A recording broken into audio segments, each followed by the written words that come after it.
I'm Dustin Abbott, and I'm here today to do a first look at a couple of the brand new Sigma lenses from their art series. And so today we're going to take a look at their new 12 to 24 millimeter f4 art series lens, and then also one that I'm excited to look at in particular, and that's the new 85 millimeter f1.4 art. And so, first of all, I do want to take a moment to say thank you to Gentek here in Canada. They're the distributor for Sigma Canada, and they were kind enough to get me these retail samples to do a little bit of review with before I send it back to them. So thanks, Gentek, for taking care of me. So let's jump in and let's take a look in comparing these lenses kind of to some of the chief competitors. And so first of all, let's look at the wide angle 12 to 24 millimeter f4. And so this, of course, is an extreme instrument going to a very, very wide focal length. And I've just been spending time with the little loud one, and of course it seems really little now by comparison. This is a 12 millimeter f2.8 0D prime, and I've been pretty impressed in a lot of ways with the way it's handled being such a wide angle of view and handling all the challenges that come with that. So I'm of course interested in looking at what Sigma has been able to accomplish with this lens. And of course there's always some key things to be looking for with a wide angle lens, and things like vignette, which a lot of times really wide angle lenses tend to be pretty bad offenders in this regard. The new Canon 16 to 35 millimeter f2.8 L Mark III was a prime example of that. Another thing, of course, is distortion, and that can certainly be a key issue.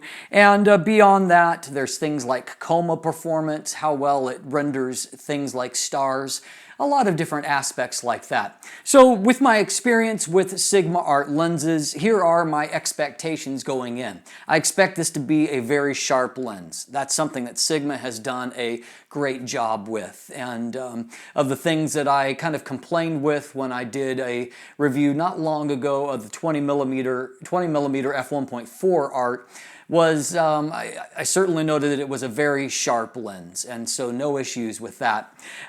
With a wide-angle lens like this and a maximum aperture of f4, I'm really not all that concerned about autofocus. I'll be taking a much closer look at the 85 millimeter f1.4, and a lot of early reports seem that Sigma has perhaps nailed autofocus performance, particularly on Canon bodies, a little bit better with the 85 millimeter art, and of course that's a very critical lens to see that happen.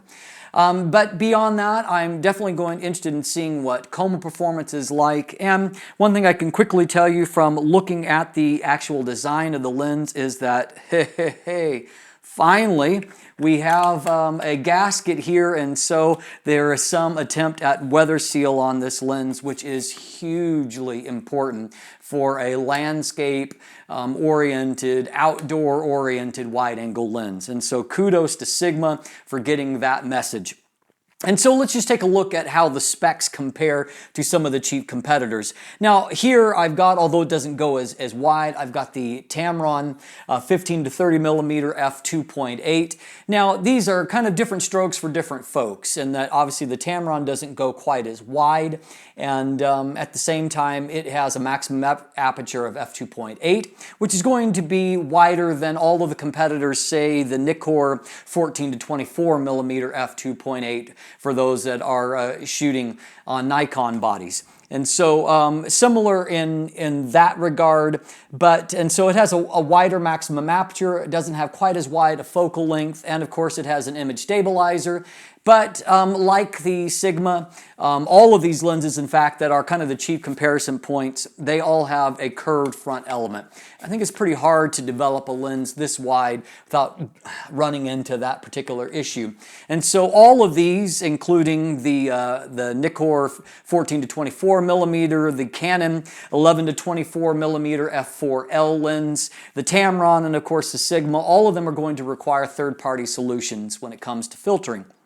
And so, just to give you an idea of some other specifications on them, and the Sigma has a better reproduction ratio, 0.20 times, and so that makes it about the same as the Tamron. Not bad for such a wide focal length. By the way, it's also the reproduction ratio for this Loudwa 12mm f2.8. All of these lenses have rounded blade, nine rounded blade apertures, and different optical formulas. The Sigma is the same as the Canon in that it has 16 elements in 11 groups. The Tamron is the most complex with 18 elements in 13 groups, while the Nikkor lens has 14 elements in 11 groups. Of the group, of course, only the Tamron has image stabilization. All of them, as I've mentioned, take third-party filters. Now, all of these lenses are pretty hefty. The lightest of the group is the Nikkor 14-24 at 2.2 pounds. That's 1,000 grams. Next up is the Tamron that is 2.43 pounds. That is 1,100 grams. As you can see, the Tamron is a little bit longer, but definitely the Sigma lens is much wider around. The Sigma is next or next to last, depending on how you look at it. It is a little over 2.5 pounds or 1,150 grams. And then finally, the heftiest in the group is the Canon 11-24, and it is 2.6 pounds or 1,180 grams. And so all of them are pretty heavy. All of them have a fairly similar form factor. They're all within basically a ½ inch of each other in length, although the Sigma and the Canon lens are the widest. I should also note that the new 12-24mm is definitely at the top end of prices for the Art Series lines. Almost all of those have been sub $1,000 in price, but that changes with actually all of these new lenses, including the 85mm and then of course this 12-24. This 12-24 is the most expensive lens now in the Art Series line, and it's going to come in at a retail in the US of $1,599. And so that makes it, of course, a good bit more expensive than the Tamron, which retails for $11.99. The Nikkor is just a little bit more expensive, about $100 more, $1,699. And then, of course, the very expensive and probably the closest true competitor to this lens is the Canon 11-24mm f4L. And it comes in at a whopping $3,000. Right now it has a sale because it's Black Friday for $2,800. And so it's coming in at almost twice as much as the Sigma. And so if the Sigma can provide a credible alternative at nearly half the price, they may have a hit on their hands when it comes to that. Okay, how about the 85mm? This, of course, has been probably, in my experience, in terms of the feedback that I get and the feedback that I observe from photographers, this has been the lens most requested from Sigma since they developed the Art Series line. It's somewhat ironic considering that the 85mm f1.4 EX from Sigma is actually a pretty good lens. I reviewed that lens here. And I think the reason why Sigma wasn't necessarily so quick to jump and to replace it is that the 85 EX lens really wasn't all that old. It's only 4 or 5 years old at this point, and beyond that it was already quite good.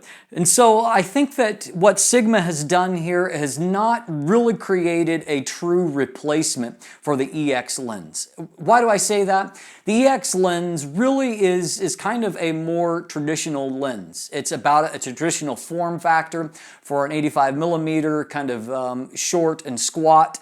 And at the same time, it's, has kind of some of the similar strengths and weaknesses of 85mm lenses.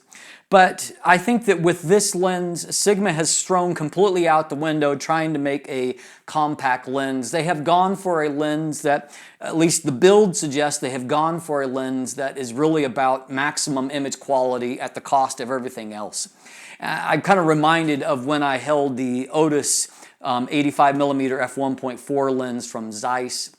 and that it was a massive instrument, kind of like this. It had a huge, impractical 86 millimeter front filter thread. Hello, 86 millimeters. But of course that lens, despite its impracticalities, it was a superb optical performer that really wowed me in a way that no lens prior to that had. And so it's interesting to see if Sigma has been able to create a credible alternative.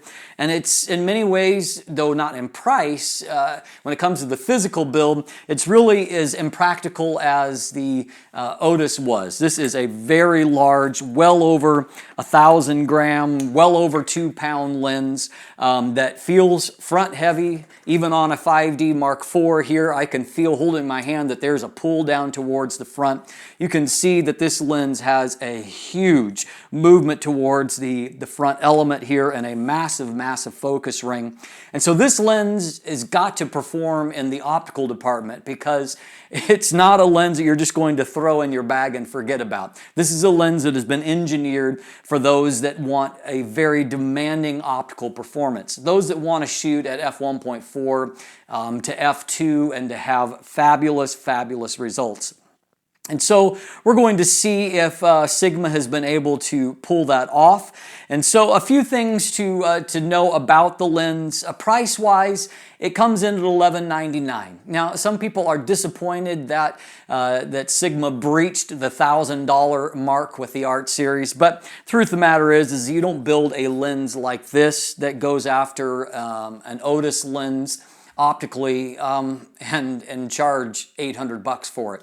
So a price point really to me is fair if it delivers in the performance department, particularly when one considers that the Otis cost over $4,000, and even if you look at the Milvis 85mm f1.4 from Zeiss, it too is around $2,000, and on top of that, of course, Canon's own 85mm f1.2L Mark II is a $2,000 plus lens. And so price point isn't really the bad selling point here. I think that that is fair. If you were looking for this lens to have a fantastic minimum focus and reproduction ratio, magnification, it's not going to happen. It has a 0.12 times magnification, which is, basically right in the pack. The best of the bunch right now is the Tamron 85mm f1.8, and it's not really all that much better. It's a 0.14 times magnification. That's just not a strength for an 85mm lens, and if you were looking for that to really change with this lens, it's not going to happen. This lens has 14 elements in 12 groups, 9 rounded aperture blades, and my experience with the Art series says that it will do a great job when stopped down, keeping nice circular aperture. And of course, it is a big lens. It is 3.7 inches in diameter. That's 94.7 millimeters. And it is a whopping nearly 5 inches long. And that's before you put the big lens hood on it. And so that is 126.2 millimeters. And so the weight is not listed here officially. I'm going to throw it on the scale myself. But in terms of the heft feel, as I compare to, for example, this Tamron that comes in at about 1,100 grams. The Sigma is a hair heavier than that. And so it is a heavy lens, and obviously when it comes to the form factor, it's very different than what the Tamron 85mm is. The Tamron, not a tiny lens, but it looks kind of like a little baby compared to the new Art series. So Sigma obviously has taken a completely different approach. This lens does not have it doesn't have Sigma's OS, no optical stabilizer. Thankfully, they are starting to include weather sealing on these newest group of lenses, and so that is a big plus for Sigma on that. And so, biggest kind of difference is that Tamron has elected to go with a slightly smaller maximum aperture of f1.8 and then throw VC or, image stabilization onto it. For some people, that's going to be the right call, and that they really want to have image stabilization because they're shooting with high megapixel bodies or they're wanting to shoot video, and so it becomes a big deal. Sigma, of course, has opted to go with with just having a large f1.4 aperture to suck in a lot of light and to allow you to shoot at higher, shutter speeds, but lower ISOs because it can suck in so much light. I wouldn't be surprised with the bigger front element on this lens if it has a little bit better light transmission and hopefully less vignette than what the previous edition did. That's been an area that the Tamron lenses have had a lot of strength at. So I'm of course looking forward to shooting with both of these lenses, and I'll be reporting back to you as I go. I'll throw down below, I'll have image galleries going with both of these lenses, and you can check out what I'm collecting throughout the process of my review. I'm Dustin Abbott, and if you haven't already, you can follow me down below on social media, and please click that subscribe button. Thanks for watching. Have a great day.